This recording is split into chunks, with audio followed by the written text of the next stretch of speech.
Hey, everybody. Thanks for joining us. We're into our real estate roundup here in Beyond Real Estate and wanted to talk inventory because that is a hot topic. I know in the news cycles these days, we're in spring months.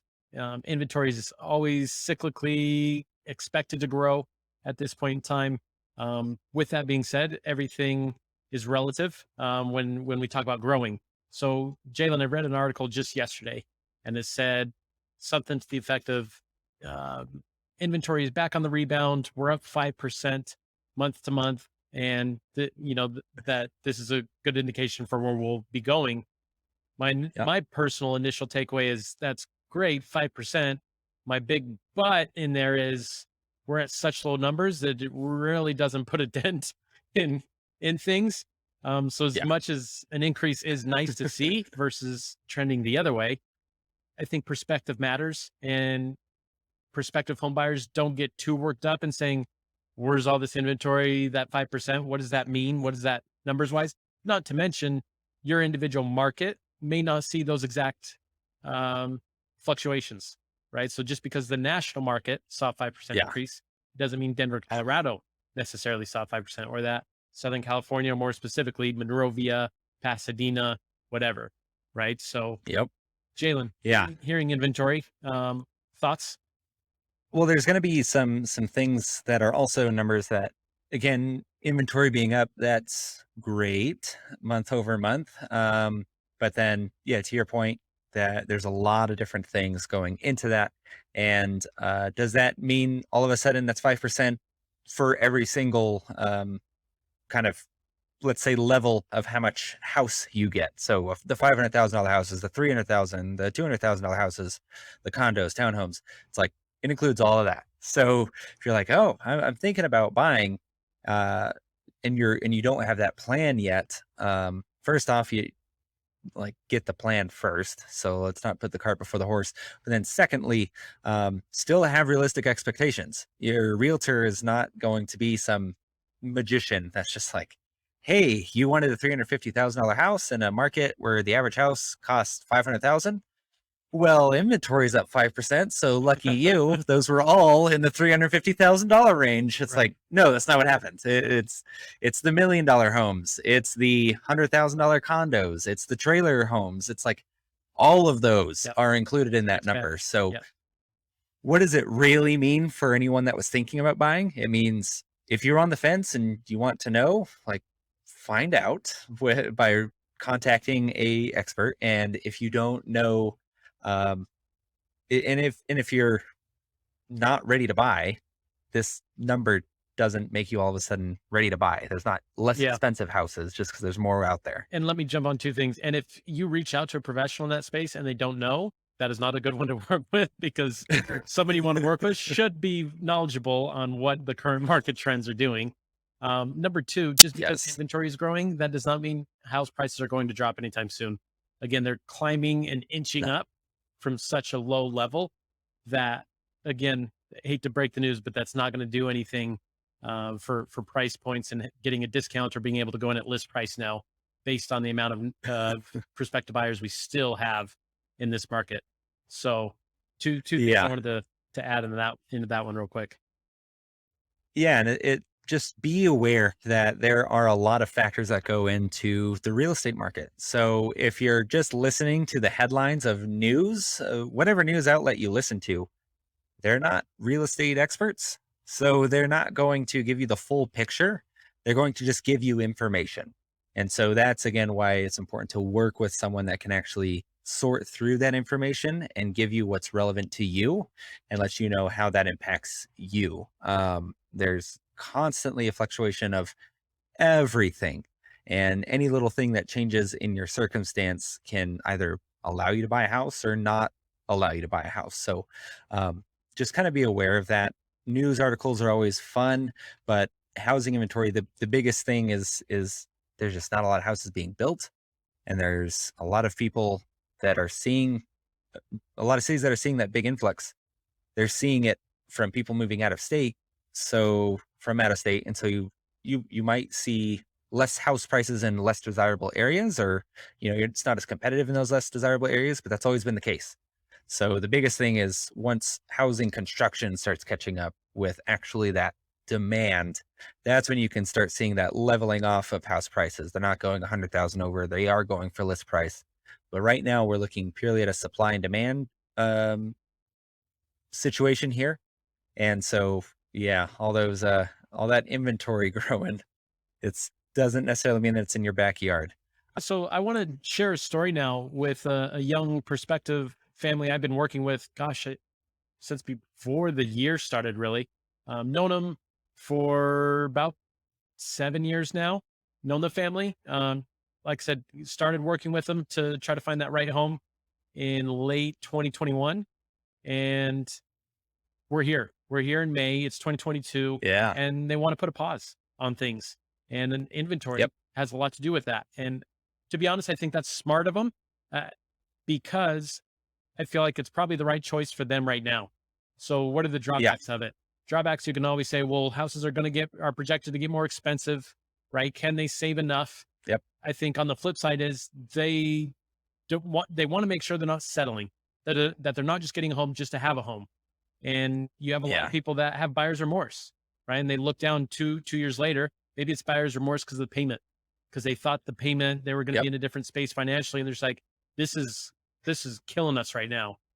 Maybe it's buyer's remorse Yeah. because, well, we just wanted to get in something and we don't really like it. And ugh, right? Maybe it was the Yeah. agent that talked them into it. That was like, guys, you really need to make a decision right now because that's their tactic. Prices are only going to go up. And do you want to be in the game or not? So I think it's important to at least have Yep. perspective and then make the best decision for you. So I know Jay and we've talked about, that is the reality of it. With that being said, I think the Yeah. most important thing is for each In the family, game. Yep. yeah, and each family to make that decision that's best for them, right? Because it's not you and I that have to fall in love with Yep. the house.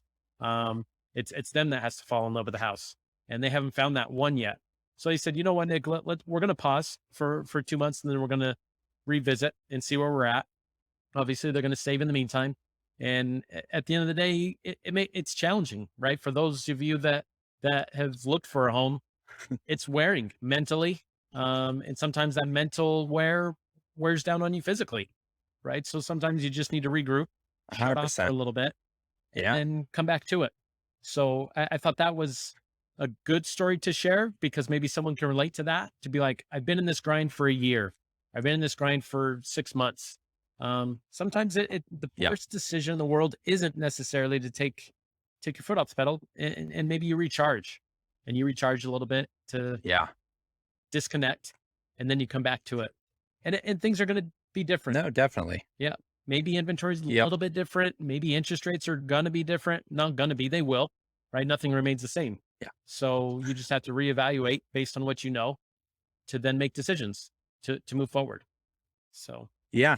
And it's definitely important. So to kind of understand when you're at that breaking limit where you're like, man, this is starting to wear on me mentally. It's like mm, this shouldn't be. I mean, it's already a stressful process without any external factors really weighing on you. So, yeah, to Nick's point, if you need to take that time to yourself and kind of regroup, rethink about what you're doing, and reevaluate, like maybe reevaluate what you need, reevaluate where you're looking.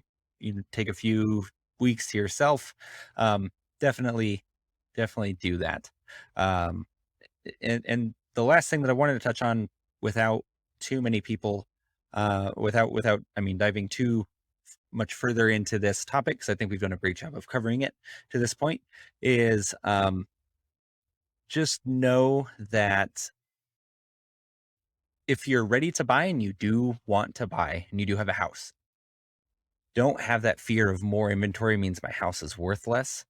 Um, I think that's what a lot of people think. There's going to be some sort of crash. I'm going to be able to buy houses on the cheap at some point, or my house is going to be re.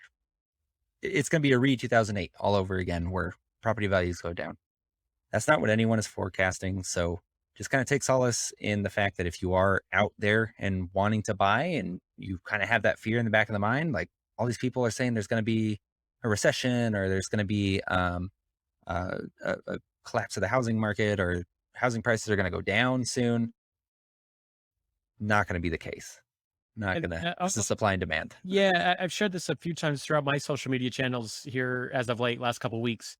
Came across a very interesting graph. Since World War II, we've only had two moments in our housing industry that we've seen depreciation in homes. Two times. One time in the mid 2000s that everybody recollects and says, "Oh, it always happens," or "It's going to happen again." Hold on, that only happened one time in our history, right? The only other time we had homes depreciate in value is the early 90s, and it was less than 2%.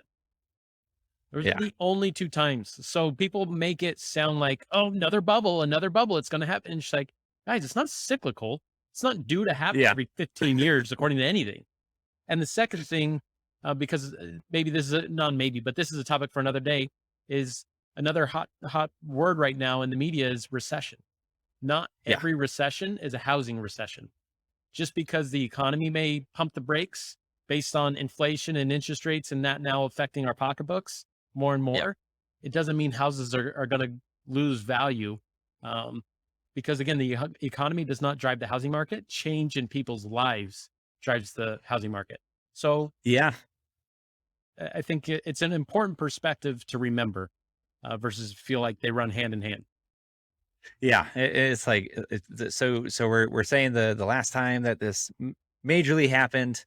First off, we'll talk about recession. I think that's a great thing, maybe even for just next week. Hmm. Is going into that topic quite a bit more to actually put some real perspective on it. But then also the last time outside of 2008, which was caused by faulty mortgage lenders doing shady stuff, which now that industry being a part of it hyper regulated. Yep. Good luck. All the people that are refinancing for the first time since something like that, they're like, oh, I have to do paperwork now. It's like, yes, we have to prove that you make as much money as you claim you do.